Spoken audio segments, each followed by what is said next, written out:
अब वक्त हो चला है उत्तर प्रदेश की खबरों से आपको अपडेट करने का। मैं आपके साथ अंकित मिश्रा और आप टीवी 27 न्यूज़ पर उत्तर प्रदेश की अब तक की आज की सबसे बड़ी खबरें देखने जा रहे हैं। आज जहां रामपुर और मुरादाबाद के दौरे पर मुख्यमंत्री योगी आदित्यनाथ रहने वाले हैं, तो प्रदेश को 510 करोड़ की परियोजनाओं की इस मौके पर सौगात देते हुए नजर आएंगे। मुख्यमंत्री परियोजनाओं का कई लोकार्पण करते हुए सीएम योगी आज नजर आएंगे। राजकीय विश्वविद्यालय का शिलान्यास इस मौके पर सीएम करेंगे। तो साफ तौर पर 510 करोड़ की योजनाओं का सौगात रामपुर और मुरादाबाद के गढ़ में होंगे। रामपुर दरअसल समाजवादी पार्टी का गढ़ रहा है, लेकिन अब रामपुर की लोकसभा और राज्यसभा विधानसभा सीटों पर भी बीजेपी का कब्जा है। उपचुनाव हुए जिसमें बीजेपी के सक्सेना वहां से अब विधायक के रूप में नजर आते हैं। आकाश सक्सेना विधायक के रूप में नजर आते हैं। तो यानी रामपुर की सियासत बड़ी दिलचस्प है। आजम खान का गढ़ रहा समाजवादी पार्टी से, और अब ये खेमा भारतीय जनता पार्टी के खेमे में आकर खड़ा नजर आता है।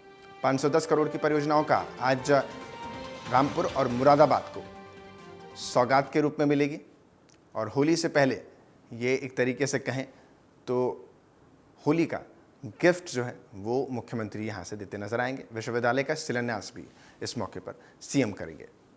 तो आज ये बड़ी तस्वीर निकलेगी, यानी दोपहर में ये पूरा कार्यक्रम रखा गया है, जहाँ मुख्यमंत्री खुद मौजूद होंगे रामपुर में, और रामपुर मुरादाबाद में कई योजनाओं का आज शुरुआत यहाँ से हो जाएगी। 510 करोड़ की योजनाओं की शुरुआत आज यहाँ से होनी है। इस शुरुआत के साथ ही विश्वविद्यालय का शिलान्यास भी सीएम करेंगे।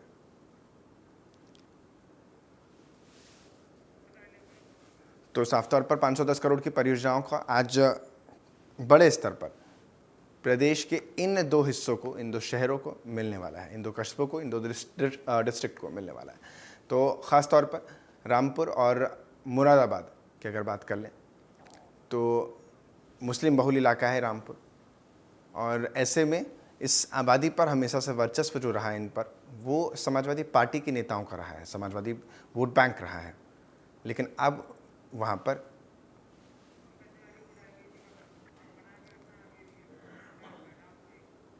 पंकज तिवारी मेरे साथ ज़्यादा जानकारी के साथ जुड़ गए हैं। पंकज, आज ये पूरा जो कार्यक्रम रहने वाला है, कितने बजे मुख्यमंत्री वहां पहुंचेंगे, और कौन कौन सी योजनाएं आज इन दो हिस्सों में मिलने वाली है राज्य को? देखिए, आपको बता दें कि लगभग 11:30 बजे से ये कार्यक्रम शुरू हो जाएगा, और एक बार फिर से लगातार हर जिले को सौगात जो योजना लेकर चल रहे हैं, कहीं न कहीं रोज का कार्यक्रम उनका हर जिले का लग रहा है, और अलग अलग जिलों में अलग अलग विकास की नई परियोजनाओं का लोकार्पण और शिलान्यास भी चल रहा है।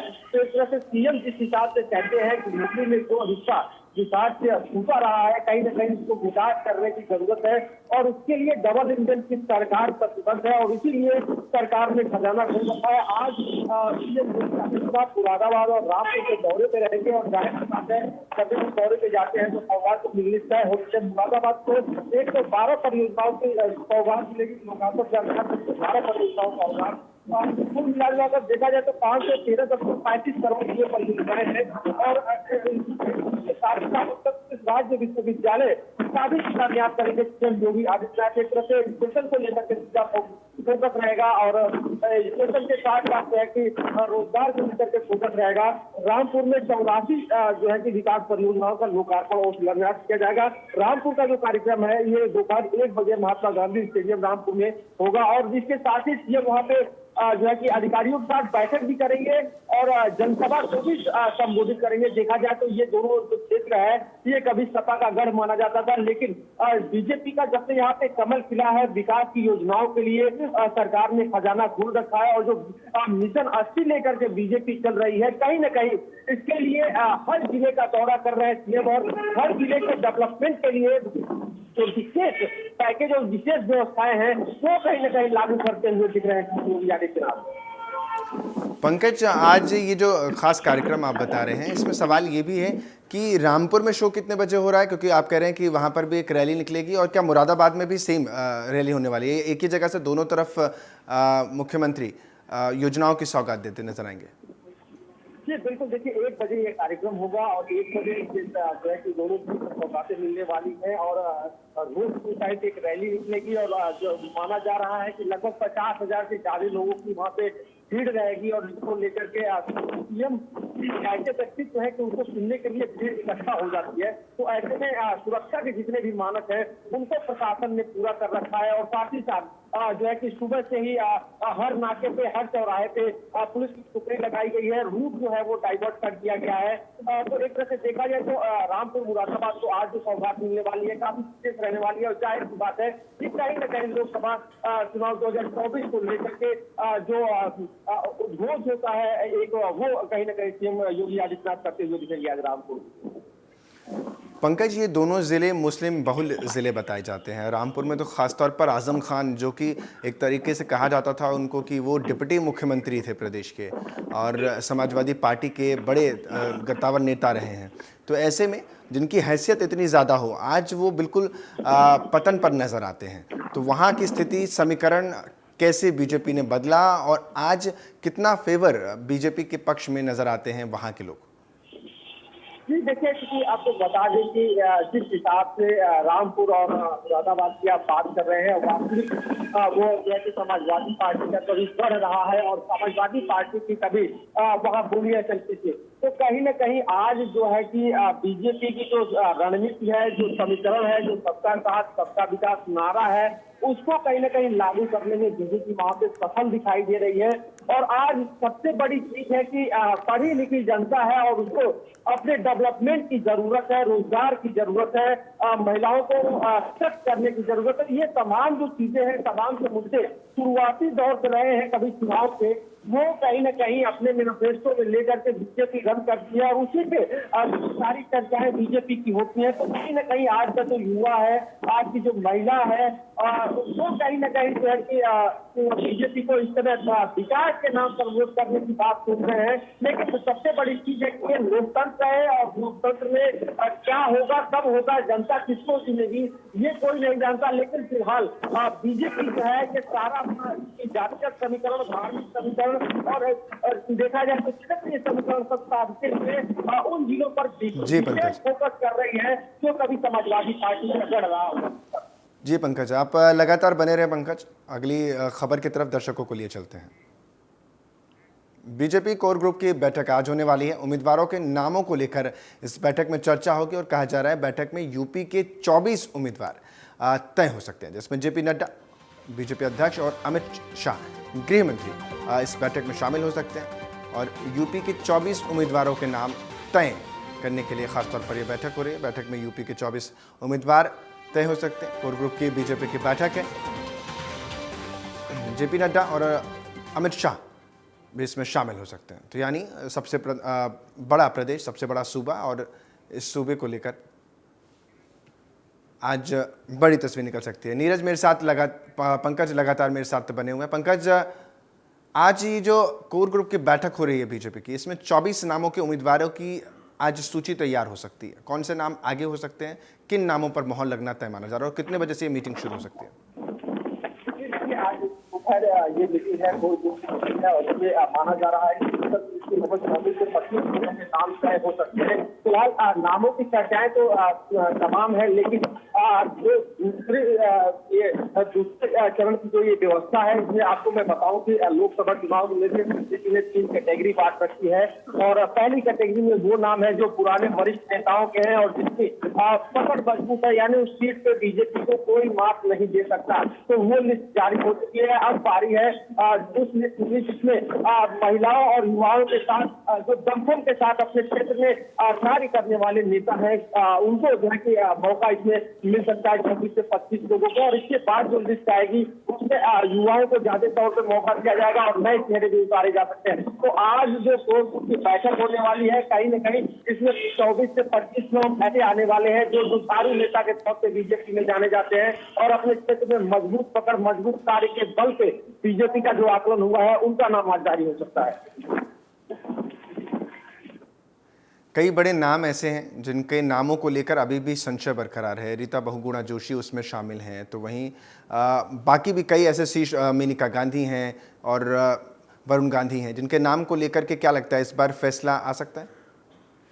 देखिए कुछ नाम तो ऐसे हैं जो एज की कैटेगरी में आने के चलते हो सकता है कि उनको मौका इस बार ना मिले, जैसे देवरिया के सांसद रमापत राम त्रिपाठी हैं या फिर रीता बहुगुणा जोशी हैं।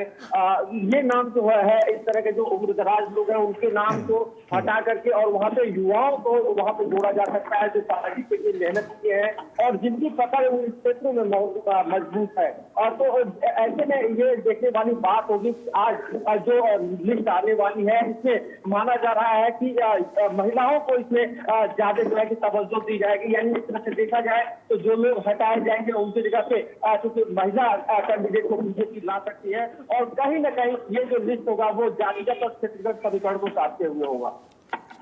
ठीक है पंकज, बहुत बहुत शुक्रिया तमाम जानकारी देने के लिए। आप नजर लगातार बनाए रहिएगा। अगली खबर की तरफ ले चलते हैं। सीएम योगी आदित्यनाथ की प्रेरणा से अयोध्या नगर निगम की 32 पार्कों का लोकार्पण किया गया। इन पार्कों को पंडित दीनदयाल योजना के तहत बनाया गया है। अमानीगंज कॉलोनी फेज 1 के अवधपुरी पार्क में आयोजित एक कार्यक्रम में सांसद लल्लू सिंह ने बटन दबाकर लोकार्पण किया। इस मौके पर सांसद लल्लू सिंह ने कहा कि नगर निगम अयोध्या के सभी पार्कों में के सौंदर्यीकरण का काम तेजी से किया जा रहा है और आज Amaniganj colony phase 1 Awadhpuri park में 32 पार्कों का लोकार्पण किया गया है। इन पार्कों में एक श्रवस्तव पार्क भी बनाया जाएगा और कुछ नए पार्कों व उद्यानों का निर्माण भी किया जाएगा। साथ ही उन्होंने कहा कि स्थानीय नागरिक एवं बाहर से आ रहे श्रद्धालुओं को अयोध्या सुंदर दिखना चाहिए। उन्होंने कहा कि प्रधानमंत्री मोदी के विजन के अनुरूप अयोध्या को एक सुंदरतम नगरी बनाने का काम लगातार चल रहा है। तो वहीं महापौर महंत गिरीश पति त्रिपाठी ने कहा कि पंडित दीनदयाल योजना के अंतर्गत 32 पार्कों का लोकार्पण किया गया है और इस योजना के तहत हर जगह लाइटिंग और टॉयलेट की सुविधा उपलब्ध कराई जा रही है। लोकार्पण कार्यक्रम में नगर निगम महापौर महंत गिरीश पति त्रिपाठी, नगर आयुक्त संतोष शर्मा, निर्माण विभाग के जेईई विनोद पटेल, अवधपुरी पार्षद सौरभ सिंह, पार्षद सुल्तान अंसारी, सुनील यादव, रिंशु पांडे भी मौजूद रहे।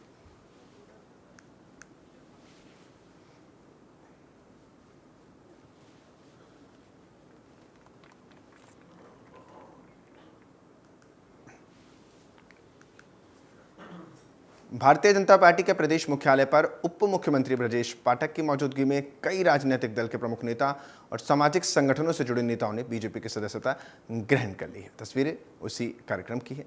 पार्टी मुख्यालय पर हुए सदस्यता ग्रहण समारोह में पार्टी के प्रदेश अध्यक्ष भूपेंद्र चौधरी, डिप्टी सीएम ब्रजेश पाठक समेत बीजेपी के कई नेता मौजूद नजर आए। वहीं इस दौरान बसपा से अच्छे लाल निषाद, सपा से विधायक रह चुके मधुसूदन शर्मा, पूर्व एमएलसी श्याम सुंदर सिंह, विवेक शर्मा, ब्लॉक प्रमुख धर्मेंद्र समेत अन्य भारतीय जनता पार्टी के नेता इसमें शामिल हो गए हैं।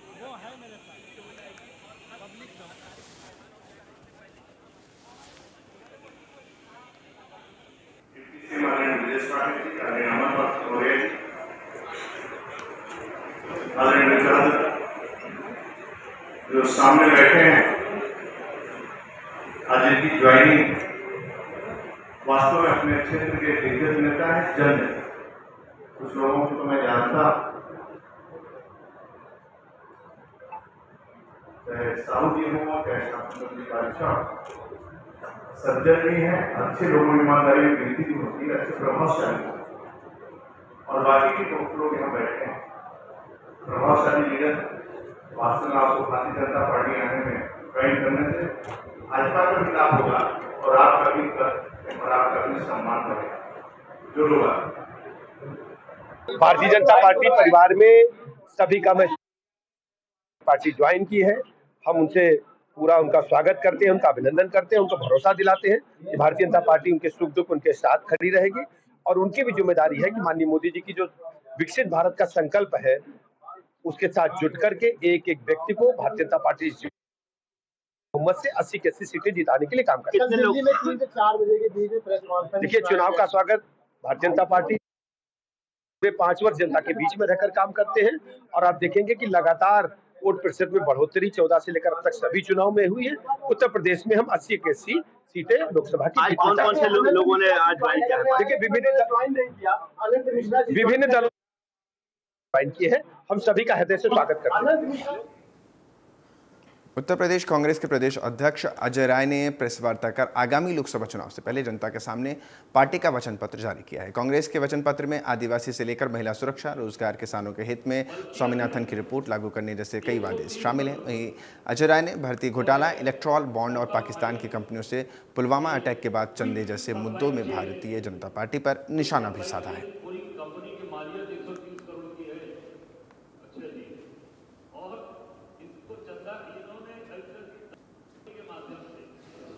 एक कंपनी है इनकी जिसकी पूरी मलकियत है 130 करोड़ की, वो है मोका फाइलिंग। ये क्विक सप्लाई चेन पूरी कंपनी की मालियत 130 करोड़ की है। अच्छा जी, और इसको चंदा इन्होंने दान कितना दिया है? 410 करोड़ रुपया। सोच लीजिए आप, 130 करोड़ की कंपनी 410 करोड़ रुपए का चंदा दिया गया। और जो अन्य जो सबसे महत्वपूर्ण चीज है जिसपे आज सुप्रीम कोर्ट ने आज लताड़ लगाई है, वो है कि मार्च। तो अब बात करेंगे उत्तराखंड की। तो उत्तराखंड की खबर में आज सबसे पहले बात सीएम पुष्कर सिंह धामी की, जहां उन्होंने वर्चुअली रैली के माध्यम से चंपावत साइंस सिटी के भूमि पूजन का शिलान्यास किया। इसके साथ ही कार्यक्रम को संबोधित करते हुए उन्होंने कहा कि चंपावत साइंस सिटी से प्रदेश के युवाओं को बेहतर अवसर मिलते हुए नजर आएंगे और ये पूरा कार्यक्रम वर्चुअली तरीके से किया गया, जिसमें सीएम धामी मौजूद रहे। वर्चुअली उन्होंने इस मौके पर संबोधित भी किया। नया नशा मुक्ति केंद्र का उद्घाटन भी इस मौके पर हुआ है। साइंस सिटी से प्रदेश के युवाओं को बेहतर अवसर मिलेंगे, ये भी कहते हुए नजर आए हैं मुख्यमंत्री पुष्कर सिंह धामी।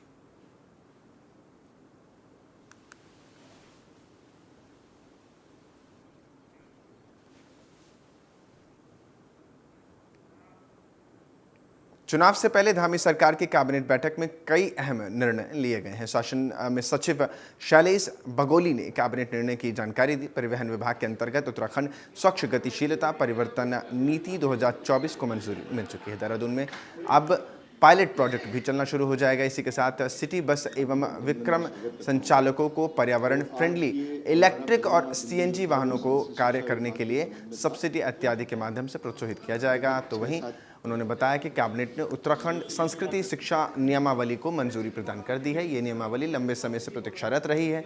आपको बता दें कैबिनेट ने न्याय विभाग के अंतर्गत बागेश्वर, चंपावत, चमोली, पिथौरागढ़, रुद्रप्रयाग, उत्तरकाशी में कुटुंब न्यायालयों में 18 पदों को मंजूरी देने के साथ ही देहरादून, हरिद्वार, रुड़की में पारिवारिक न्यायालयों की स्थापना करने और 9 पदों के सृजन को भी स्वीकृति प्रदान की है। साथ ही आदि कैलाश पैदल यात्रा को प्रोत्साहित किया जाने तथा इस क्षेत्र में होम स्टे को बढ़ावा दिए जाने का निर्णय भी इस मौके पर लिया गया है।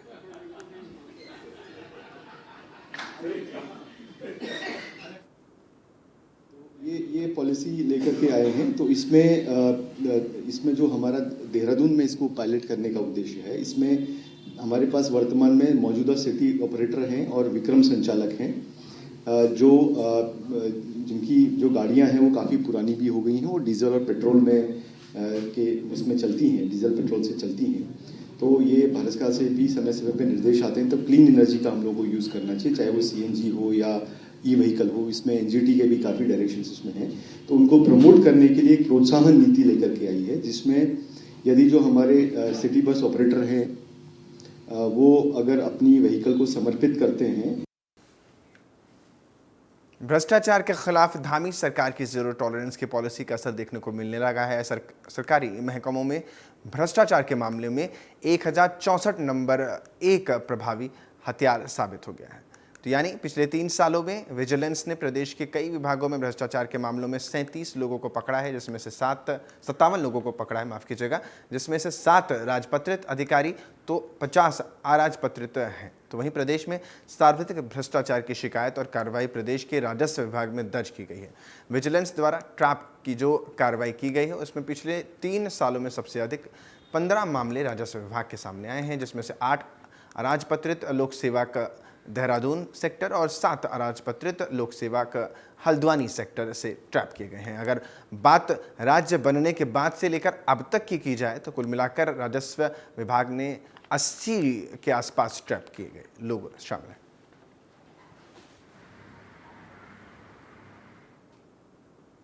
बिल्कुल, बहुत सारी शिकायतें पब्लिक के स्तर से भी, जागरूक नागरिकों के माध्यम से, विसल ब्लोअर्स के माध्यम से भी शिकायतें आती हैं और आम जन नागरिक जिनके काम नहीं होते हैं, जिनको परेशानी हो रही है या कोई करप्शन से जिनके काम रुक रहे हैं, वो भी शिकायत कर रहे हैं। और साथ ही साथ में विजिलेंस स्तर पर अभिसूचना संकलन और अवेयरनेस कार्यक्रम के माध्यम से लोगों में जागृति फैलाने का प्रयास किया जा रहा है। और विभागीय जो मुख्य सतर्कता अधिकारी स्थापित किए हैं शासन ने, जिन पे ये भी बताया गया है कि उनको पोस्टरों के माध्यम से और सीसीटीवी के माध्यम से ट्रांसपेरेंसी हो। और टाउट्स जो है कई जगहों पर ऐसी शिकायतें। नैनीताल में उच्च न्यायालय उत्तराखंड व राज्य विधिक सेवा प्राधिकरण के निर्देश के तहत मशाल रैली निकाली गई। मशाल रैली निकालकर नशे के खिलाफ लोगों को जागरूक किया गया। इस कार्यक्रम की जानकारी देते हुए जिला सत्र न्यायाधीश सुबीर कुमार ने कहा, आज देश भर में नशे की लत गंभीर समस्या रूप ले चुकी है। युवाओं को नशे के खिलाफ जागरूक करने के लिए नशा मुक्ति अभियान चलाया जा रहा है। इस रैली में बड़ी संख्या में छात्रों ने भी शिरकत की है।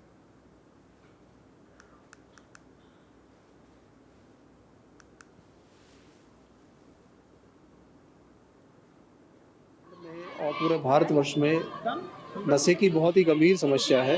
इसको ध्यान में रखते हुए माननीय उच्च न्यायालय उत्तराखंड द्वारा और माननीय राज्य विधिक सेवा प्राधिकरण द्वारा निर्देशित किया गया है कि जन जागरूकता अभियान चलाया जाए, ताकि जनता को नशा मुक्ति के दुष्प्रभाव से, नशा के दुष्प्रभाव से बचाया जाए और नशा मुक्ति की तरफ बनाया जाए। तो इसलिए एक सप्ताह के लिए ये कार्यक्रम चला जाएगा। आज एक छोटा सा आगाज़ किया गया है, जिसके तहत एक रैली निकाली जाएगी और आम जनता को जागरूक किया जाएगा। अप्रैल में इससे एक बड़ा व्यापक अभियान चलाया जाएगा, जिसमें हम स्कूल कॉलेज के बच्चों को और अन्य कई संस्थाओं को जोड़कर पुलिस के सहयोग से, प्रशासन के सहयोग से, मीडिया के सहयोग से एक व्यापक जन जागरूकता अभियान चलाएंगे, ताकि नशे के दुष्प्रभाव से लोगों को बचाया जा सके और उन्हें। उधम सिंह नगर में मुख्यमंत्री पुष्कर सिंह धामी ने परिसर में आयोजित कृषि उत्पादन मंडी समिति के लिए लाभार्थी सम्मान समारोह में भाग लेते हुए उन्होंने नगर पालिका के भवन का उद्घाटन किया है। करोड़ों रुपए की विकास योजनाओं का शिलान्यास इस मौके पर हुआ और इस दौरान सीएम धामी ने कहा कि आज 29 करोड़ रुपए की योजनाओं का उद्घाटन किया गया है। हमने इन्वेस्टर ग्लोबल समिट का आयोजन भी किया था, जिसमें 50 से अधिक देशों के लोगों ने भाग लिया था और उत्तराखंड में निवेश का प्रस्ताव भी दिया है। मुख्यमंत्री ने सभी नागरिकों से आगामी चुनाव में भाजपा के पक्ष में मतदान करने का आग्रह किया और इस दौरान कांग्रेस के विधायक आदेश चौहान कार्यक्रम में शामिल नहीं हुए थे। उन्होंने आयोजन स्थल के मुख्य द्वार पर ही अपनी मांगों से संबंधित ज्ञापन मुख्यमंत्री को सौंप दिया।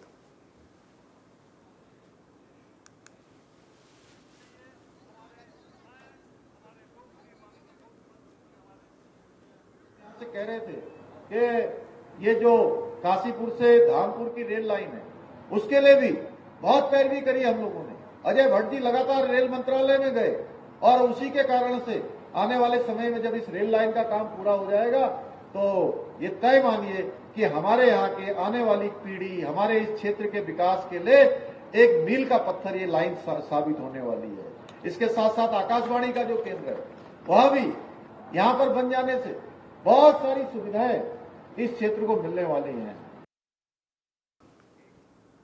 लोकसभा चुनाव को लेकर राजनीतिक दलों ने तैयारियां शुरू कर दी हैं। बीजेपी ने हरिद्वार से पूर्व सीएम त्रिवेंद्र सिंह रावत को अपना उम्मीदवार बनाया है, तो वहीं बीजेपी से प्रत्याशी घोषित होने के बाद उत्तराखंड के पूर्व मुख्यमंत्री त्रिवेंद्र सिंह रावत ने रोड शो किया है। इस मौके पर बड़ी संख्या में बीजेपी कार्यकर्ता भी इस रोड शो में नजर आए। पूर्व सीएम है त्रिवेंद्र सिंह रावत, जिनका रोड शो आप तस्वीरों में देख पा रहे हैं। लोकसभा चुनाव में इन्हें भी उम्मीदवार बनाया गया है और इसके बाद शक्ति प्रदर्शन करते सीएम त्रिवेंद्र सिंह रावत पूर्व सीएम रहे हैं उत्तराखंड के, जो कार्यकर्ताओं के बीच में नजर भी आ रहे हैं।